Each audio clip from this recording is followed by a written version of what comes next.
Hey guys, and welcome back to the Ecom Freedom YouTube channel. Today I'm here with Andrew and Patrick.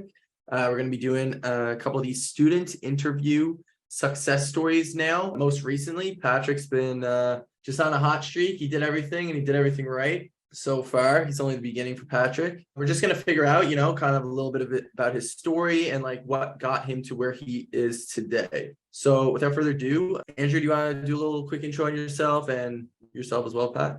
So I'm one of the mentors in the Ecom Freedom FBA course. I'm a seven-figure seller, and I've been a mentor for, I believe, now coming up on 2 years or close to it within the Ecom Freedom Facebook group. By the way, extremely valuable group.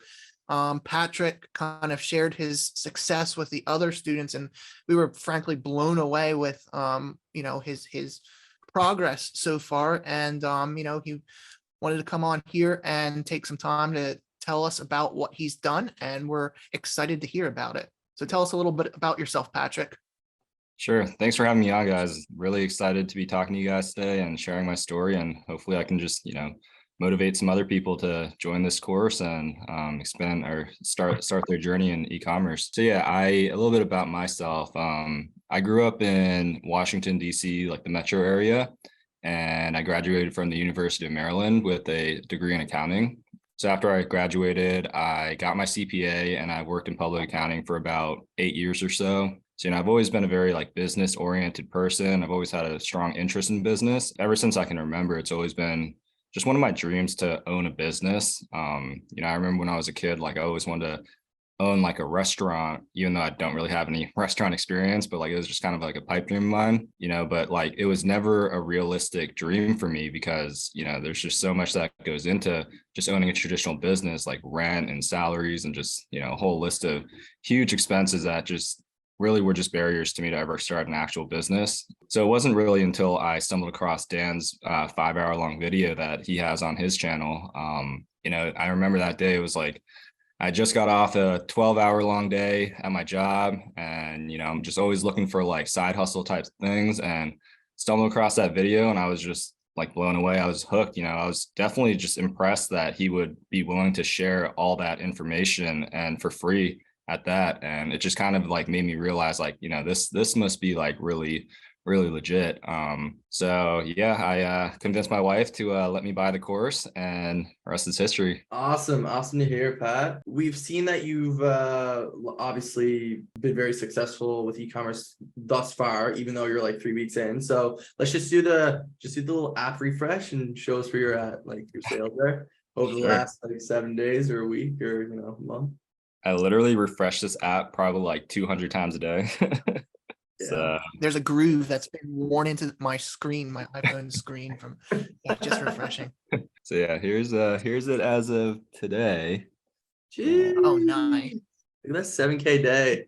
Yeah, that 7K day, that was the last day I had my PPC ads on, and I was literally just on the verge of selling out even quicker. So I turned it off, and I've still been selling pretty high. So yeah, so you just launched what, 2-3 weeks ago? Yeah, my first day of actually selling was November 29th, I believe. So it's been under 3 weeks actually. Holy cow. Have you put in another order with your supplier? I have. I put it in this past Sunday. They're planning to have the order complete by the first week of January. And then I got in contact with my freight forwarders, and they told me they gave me 3 options for sea shipping. One was fast, faster, fastest. So I think I'm going to do a combination of half fast and half faster to just try to get it in quicker. I think they said around 20 days for the faster option. So keep those shelves stocked. Yeah. All right, Pat. So what would you say contributed to the success of your brand and your product the most? What kind of got the gears turning for your product? Did you make sure you come to the market with a unique selling proposition? Did you do anything different? Kind of get into that a little. Definitely before I talk about my product, obviously the most important thing for me was this course. I would never even imagine trying to do this without the proper mentorship. So that was a huge thing for me. It's funny, actually, before I stumbled across Dan's video, I watched a bunch of other YouTube gurus that do the same thing. And I almost actually bought another course. It was one of those done for you type deals. And I ended up not buying that product because it was going to cost me like $6,000. And then also like after watching Dan's video, I just kind of believed like I can actually do this, like, yeah, it'll take a lot of work, but I know I'll be much more like satisfied when it's all said and done. So yeah, definitely, this course is invaluable. And the greatest thing about this course is that you're not alone. You have so much support, especially with you guys. Yeah, I guess that leads me to my second point, which is just the community that Ecom Freedom has. Not only does the course do an amazing job of walking you through every single process of the FBA process, like you guys, like I said, do an amazing job of just leading the Facebook group, answering every question that comes up. Like I don't even know how you guys have that much time in the day to be doing that, but it's incredible. Also the group members are also just, the group itself is amazing. The members are amazing. I feel like we're all kind of just like on the same team and we want to see each other succeed. I have one fellow member, shout out Kelsey.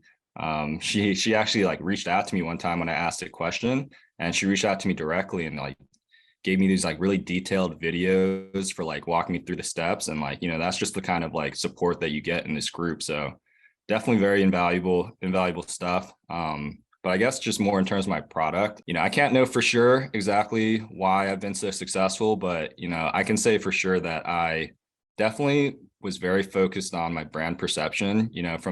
From the time that I decided on my product, I just had a very clear vision of how I wanted my brand to be perceived. There's like one example that's always used in the course, the Coffee Gator one. I always think back to like that and like just how like professional looking it is. And like that was kind of like my inspiration for how I wanted my brand to be perceived as well. So put a lot of work and spend a lot of money on my branding, like my logo, my box design, and my listing photos. So, I think that it must be a major contributor to why my product has been doing well. I guess in that same vein, like the whole concept behind private labeling, which is like really stressed in the course, that's what I took very seriously. And again, like, yeah, I just wanted to build a super professional looking brand that someone would just look at and be like, yeah, this is super legit. And then I guess other than that, obviously providing a great offer is key. In terms of that was I just try to put myself in like a customer's shoes and really just think about like what I would be looking for when I'm shopping on Amazon, which is always just a high quality product for a great deal. So I think that kind of wraps it up. No, that's a great explanation on that. And yeah, the course, like you had mentioned, this course is not about the whole like done for you Amazon type of thing. It is somewhat about private label, but I think in a lot of ways we go beyond that with the whole product differentiation and product improvement types of things. It sounds like you've done a very good job at doing that as well as your branding and everything.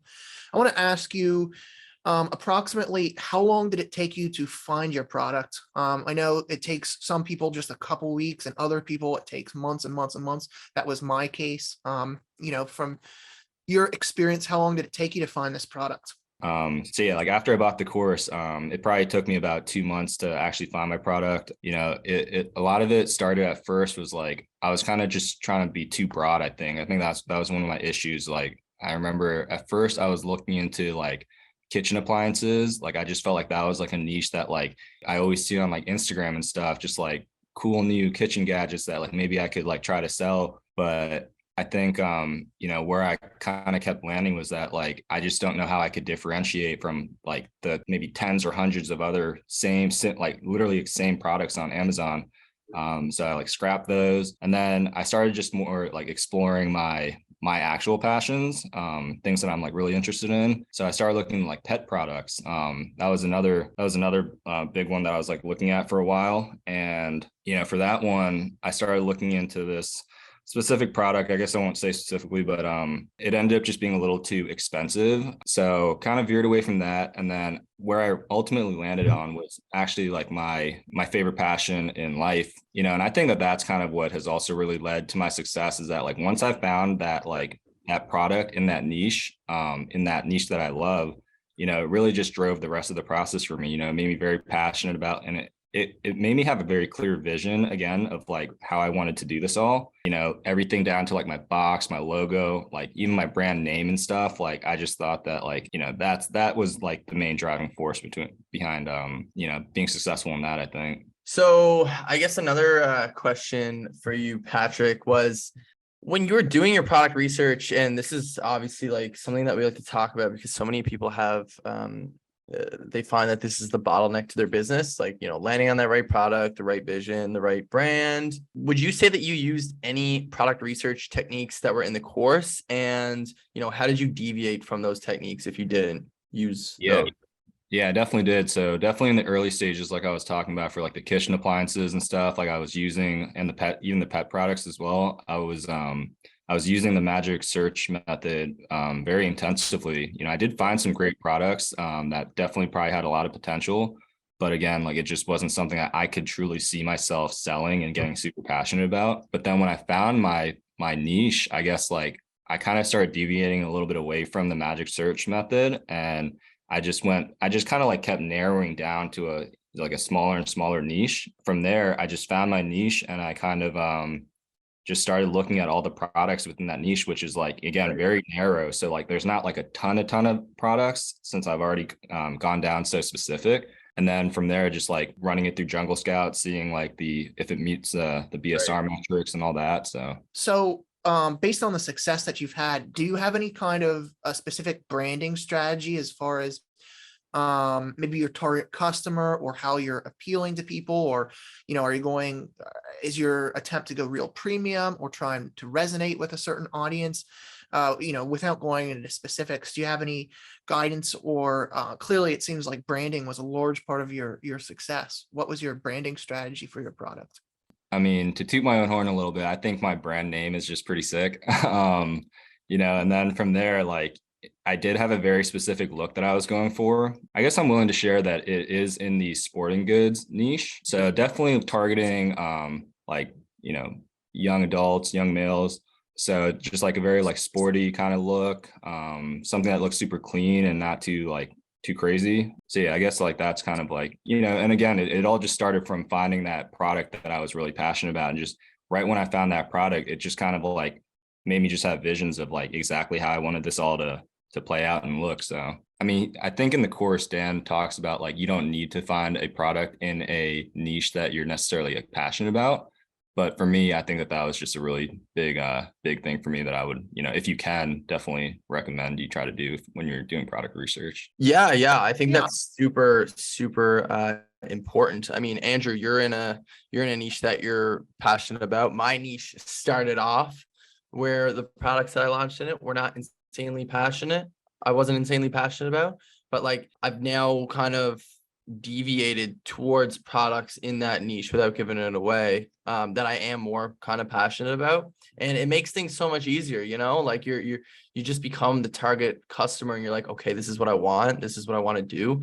If I want this, I feel like other people are going to want this to buy this, right? Taking the bias out of it, because I think one big thing that people getting into e-commerce and stuff like that, they'll tweak something here and tweak something there, and they'll be like, oh my God, this is so much better. This is so much better. But like at the end of the day, you're going to have like a subconscious bias, like insinuating that your product is so much better over the other one with like 3,000 reviews, right? And that's a big thing I think a lot of people don't take into account, is the fact that when you're starting off on Amazon, you pretty much have like 2 points where you can haul that customer in and get them to click on your listing. It's going to be A, the price, and B, the photo, right? Like, so, and you don't want to be in a price war. So you really need to convey your product in that hero image, in that hero photo. I think that's a very big thing that students need to take into consideration, and, people in e-commerce for that matter, going forward to drag people in, because if you got no reviews, like, and your price is like through the roof, right? Why is somebody going to click on your listing? So Patrick, what's like your future plan for e-commerce? Are you planning on getting on any more sales channels? And what's the plan for your brand? And are you planning on launching any new products in the future? Yeah. So, I mean, definitely the plan next year is to just keep grinding at this one, building it as big as possible, creating enough cash flow to even like start a new product, but definitely want to continue adding more products to this product line. If I'm this successful with one product, I just can't even imagine what 1 or 2 more products on top of that will look like. So, definitely doing that, and after I kind of just round out that this product or this brand, looking into other ones maybe that I could get into, so yeah, definitely plan to keep building this brand. So I think a lot of new sellers are very hesitant and they're very nervous about contacting factories or China overseas and in Asia and China, across the globe. Was it easy for you to find a supplier, a good supplier, and to work with them? Did you have any particular struggles, or what was that process like for you? I mean, I think I got kind of lucky. I mean, I just followed the course and went on Alibaba and found someone. And then actually one of the first people that I reached out for the product that I ultimately decided on was actually the producer of the main seller of the product. So he actually took me on a tour, like a virtual tour of his factory with the phone. And I actually saw the top competitor's product there. So I just kind of felt like I was like in good hands and that I probably won't get a better deal than what I was getting. I actually recently for my second order, time was kind of tight. So I was about to maybe go with another supplier that made the same product, but they also took me again on a video tour and they showed me their product and it was just slightly less, the quality wasn't as good. So for this next one, I'm going to go with my same supplier, but then I'm going to work with the other supplier and possibly, they sent me another product that they had, which was almost exactly like my product. So I'm going to work with them over the next couple of months to get them to try to get my product or their product to look exactly like my current product. But I guess in terms of challenges, I don't know. I think it's that second supplier definitely isn't as good as at English as my first supplier. So it's kind of the roll of the dice there. I can definitely say for myself that my negotiating tactics have improved over time. Pretty much the first time I tried to negotiate, it was just no. And I was like, okay, well, I guess there's not much I can say there.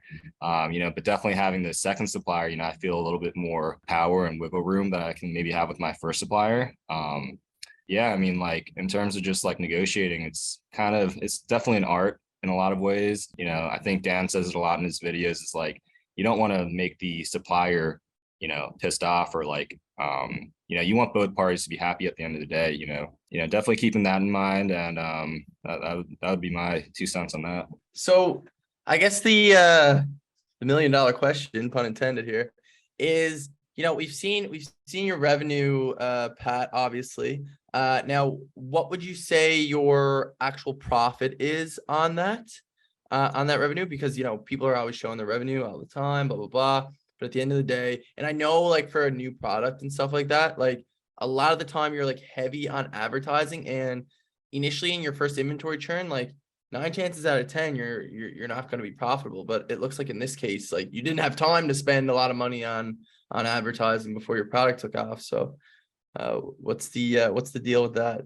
Yeah. So, I mean, before I turned all my PPC ads off, I was literally just only going to break even. And that was kind of my goal for this first run was just break even, get ranked, get that sales velocity up and get a lot of reviews. That was my, if I walked away from this first run with 20 reviews, I would have thought, and ranked anywhere near the top page or the first page or even the second page, I would have considered that a huge success. And then again, I guess I just got lucky that even after I turned off my PPC ads, I've still been selling around 20, 30 units a day. As of right now, I think I might make a little over 5% return on this first run. But, I think definitely next year, I should probably be able to get that up to 20, 25% or more.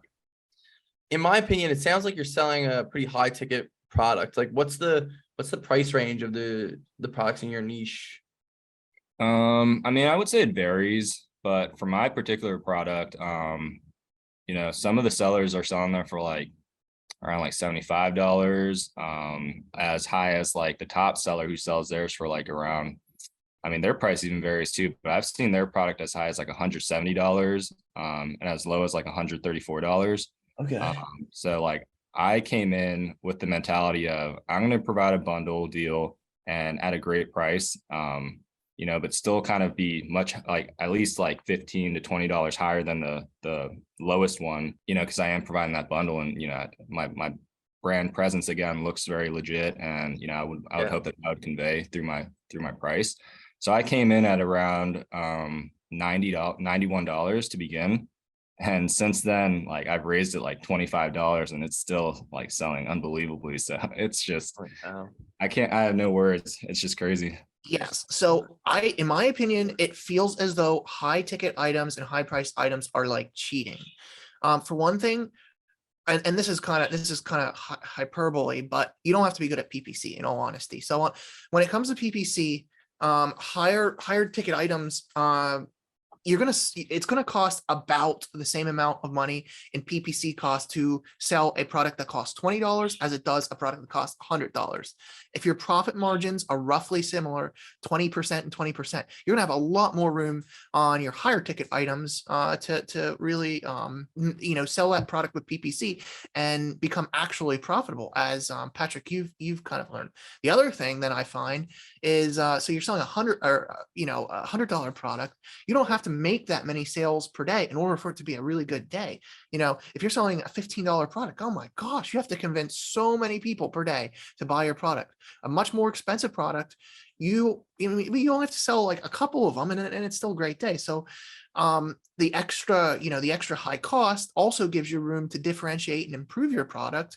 And it also gives you room to like improve quality and everything. So I'm always like, if you can pull it off, look at these high ticket products, because it's almost like cheating, right? With how high you can bring your margin and kind of how much less good you have to be at advertising and PPC. Yeah, no, if I can even speak to that, like, I mean, that's kind of like what my mentality was also, is that like, that's why I ended up not doing those like kitchen appliances as well, because I didn't want to have to sell like 100 units a day to make anything, like I guess it kind of just comes down to my business philosophy. Like it's much easier to make, like you said, like just a few sales a day, like 20-30 sales a day, and still make like, $3,000 than having to do the alternative, and I guess like one thing that stops a lot of people from maybe wanting to invest in these higher ticket items is probably the financing, just not having enough capital to get into this. And, if I could give one tip on that, I actually only had $10,000 cash coming into this.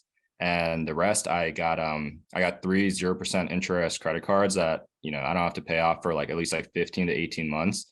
And with that $10,000, I only spent about like $5,000 on my shipping costs. And that's only because I couldn't split my shipping costs between my 3 credit cards. And then the rest I just put on my credit cards. And, I'm just kind of like not even thinking about that until 2 years from now. I was going to say the other thing about the higher ticket items is I tend to find that suppliers are willing to do a lower MOQ on a higher ticket item.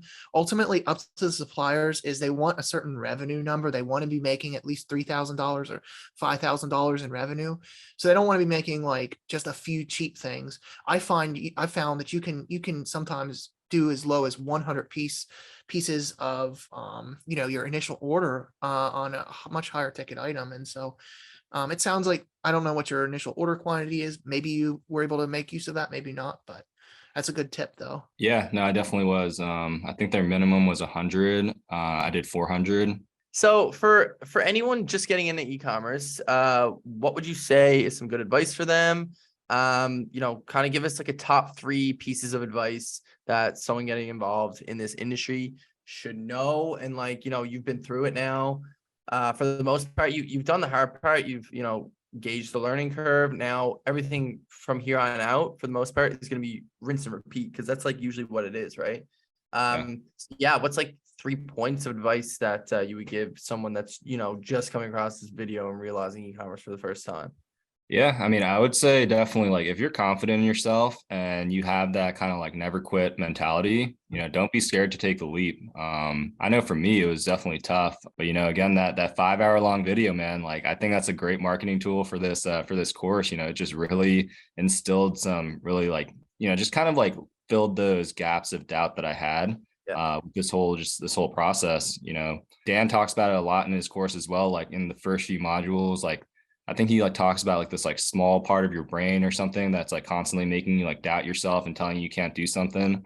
Like when I was watching those first few modules, like it resonated with me a lot. And throughout the process until I launched, there was just a lot of that doubt lingering in my mind. But like it's just all about like quieting that little voice in your head and just believing in yourself. Like, I'm someone who hates reading books, and I actually started like reading a lot of like business books. The Richest Man in Babylon, I would definitely recommend that book.